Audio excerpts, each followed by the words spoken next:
This is not just a monument, it is a testament. A testament to the ingenuity, the spirituality, and the sheer will of our ancient ancestors. As you approach, let the modern world fall away. Silence the noise in your mind. Open your heart. You are about to walk in the footsteps of those who lived, loved, worshipped, and wondered under these very skies over 4,500 years ago. The embrace of the landscape. Salisbury Plain. Feel the wind sweep across the Salisbury Plain. It is the same wind that cooled the brows of the Neolithic builders as they labored with nothing but muscle, rope, and ingenuity. Look around you. The rolling green hills, the gentle valleys, the vast expanse of earth meeting sky. This is not a backdrop. It is part of the story. The ancient people did not choose this place by accident. They felt its power, its connection to the heavens and the earth. They were landscape artists on a monumental scale, and this entire area is their canvas. As you stand here, you are not just visiting a stone circle. You are stepping into a sacred precinct that once pulsed with life, ceremony, and profound meaning. The Circle of Giants. A feat of astonishing will now. Let your eyes rest upon the stones themselves. Feel the awe rise within you. It is an unavoidable, humbling emotion. Look at the size of them. These sarsen stones, the local sandstone giants, each weigh an average of 25 tons, the weight of a large truck. Some stand over 7 meters tall. Try to imagine, without the wheel, without metal tools, without modern machinery, the Herculean effort of hauling these behemoths from the Marlborough Downs, over 20 miles away. Picture the teams of people, united by a common purpose, dragging them on rollers made of tree trunks, heaving and straining over rivers and hills. The journey alone would have been an epic saga, a communal endeavor that likely spanned generations. And then, the Bluestones. Their story is even more incredible. These smaller, but no less significant, stones were transported from the Preseli Hills in far west Wales, a staggering distance of over 150 miles. How did they do it? By land? By sea and river? We do not know for certain. The how remains one of archaeology's greatest puzzles, but it speaks of a determination that borders on the sacred. This was not a casual construction project, it was a pilgrimage in stone. Each rock was chosen, each journey was a ritual, each placement was an act of devotion. Now, see the craftsmanship. The most iconic feature. The lintels, the horizontal stones that crown the mighty trilithons, the two vertical stones with one on top. They are not just perched there. They are masterfully joined using Stone Age woodworking techniques. The builders carved protruding tenons on the top of the upright sarsens and matching mortise holes on the underside of the lintels. They also used a sophisticated system of tongue and groove joints to lock the lintels together in a continuous circle.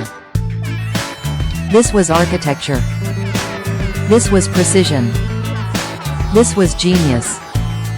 This was not the work of primitive cavemen. These were astronomers, engineers, and artists. They were our equals in intellect and our superiors in their intimate knowledge of their world. They looked to the sun and the moon, tracked the solstices and equinoxes, and built a magnificent, eternal calendar to mark the passing of the seasons, which meant life or death for their community. A tapestry of time. The layers of history. Stonehenge was not built in a day. Its story unfolded over 1,500 years, a time span longer than the distance between our time and the fall of Rome. It evolved. The early beginning, circa 3000 BC, it started not with stone, but with earth. A circular ditch and bank were dug, creating the henge. Inside, they dug 56 mysterious pits, now called the Aubrey holes, which may have held wooden posts or stones.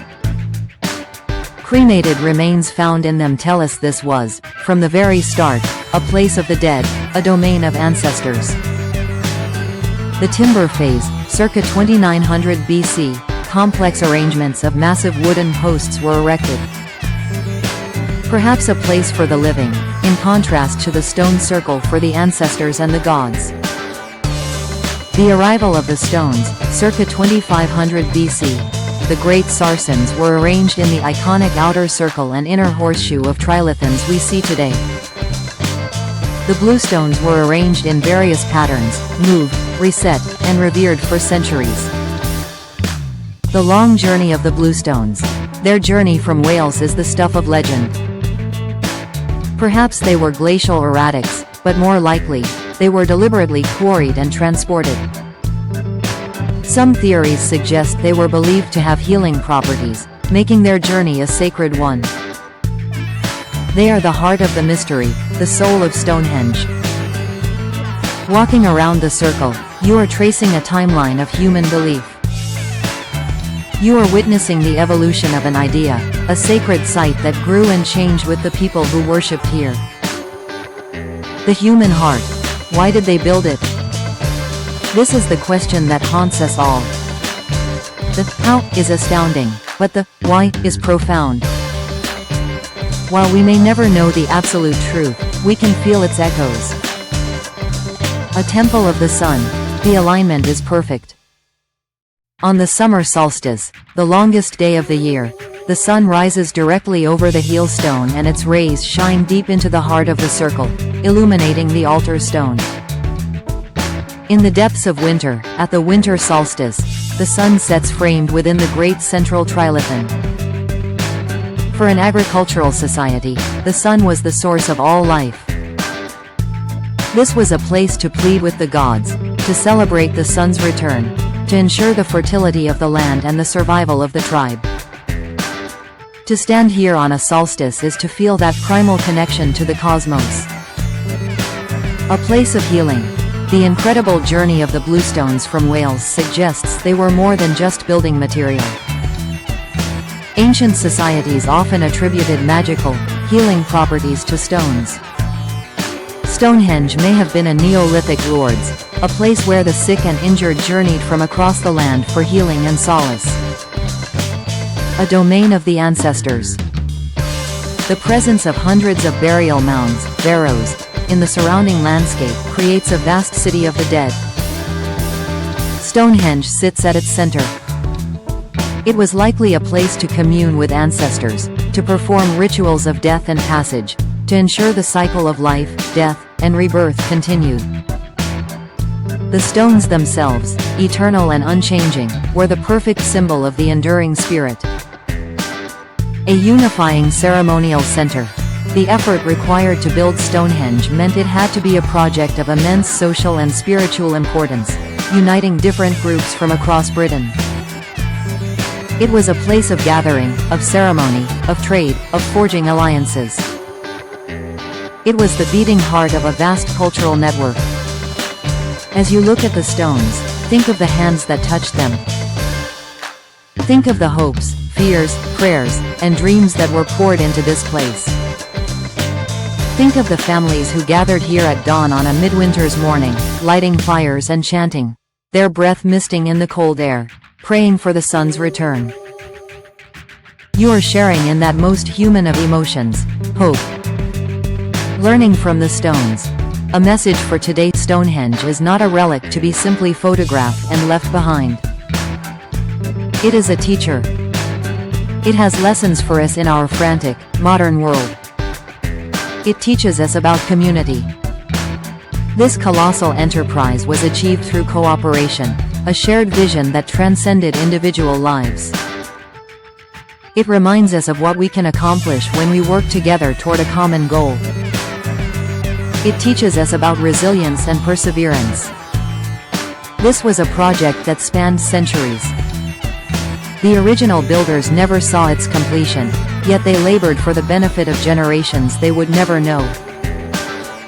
It is a lesson in long-term thinking, in investing in a legacy. It teaches us about ingenuity. With minimal technology but maximum intelligence, they solve problems that still leave us in awe. It is a testament to human creativity and adaptability. It teaches us humility. Before this ancient clock, we are reminded of our place in a vast cosmic cycle. The same sun that rose over Stonehenge 5,000 years ago rises over us today. Our lives are fleeting, but our shared humanity, our need to find meaning, to create beauty, and to connect with something greater than ourselves, is eternal. It teaches us to look up, to marvel at the sky, to track the stars, to feel the turn of the seasons. In our world of screens and artificial light, Stonehenge calls us back to the natural rhythms of the earth, to a wisdom we have dangerously forgotten. Welcome, and enjoy this beautiful place. So, welcome. We are so glad you are here. Take your time. Do not rush. Walk the path slowly. Let the scale of the stones sink in. Find a moment of quiet away from the crowd. Feel the texture of the wind and the rain that has smoothed these stones for millennia. Listen. Listen to the silence that is not truly silent, but filled with the whispers of the past. Watch the light change on the sarcens, from gray to gold to fiery orange at sunset. Explore the wider landscape. Walk to the barrows, the burial mounds of the ancient chiefs and priests. Stand on the processional avenue, the ancient pathway to the circle. See the cursus, a vast and mysterious Neolithic earthwork. This entire landscape is sacred. Visit the world-class exhibition center. See the fascinating artifacts, the ancient tools, the jewelry, the remains that tell personal stories. Step inside the remarkable Neolithic houses and see how the builders lived. It grounds the monument in real, human life. This is a place for reflection, for wonder, and for joy. It is a place for families to share a moment of awe, for friends to contemplate history together, for individuals to find a moment of profound peace. It is a beautiful place, not just in its form, but in its meaning. Outro. The eternal circle. As your visit draws to a close, take one last, long look. Imprint this image, this feeling, on your memory. You came as a tourist, but we hope you leave as a pilgrim, touched by the magic of this place. Stonehenge endures. It has seen empires rise and fall. It has weathered storms, wars, and the slow, patient passage of countless seasons. It has been a place of pagan worship, Roman curiosity, Druid revival, scientific inquiry, and global wonder. It belongs to no single culture or nation. It is a treasure for all humanity, a symbol of our shared, ancient heritage. You are now part of its story. You have added your own wonder to the centuries of awe that have accumulated here like layers of earth. Carry a piece of its mystery with you. Carry the image of those mighty stones against the vast English sky. Carry the humility of standing before a puzzle that will never be fully solved. And most importantly, carry the connection to the past, to the people who built it, and to the enduring human spirit that seeks to reach beyond the everyday and touch the eternal. Thank you for visiting. Thank you for caring. The stones will be here, waiting for the next sunrise and for the generations yet to come. Go well, traveler. Carry the wonder with you. Please like to our videos, subscribe, and share. Your small efforts will change our channel.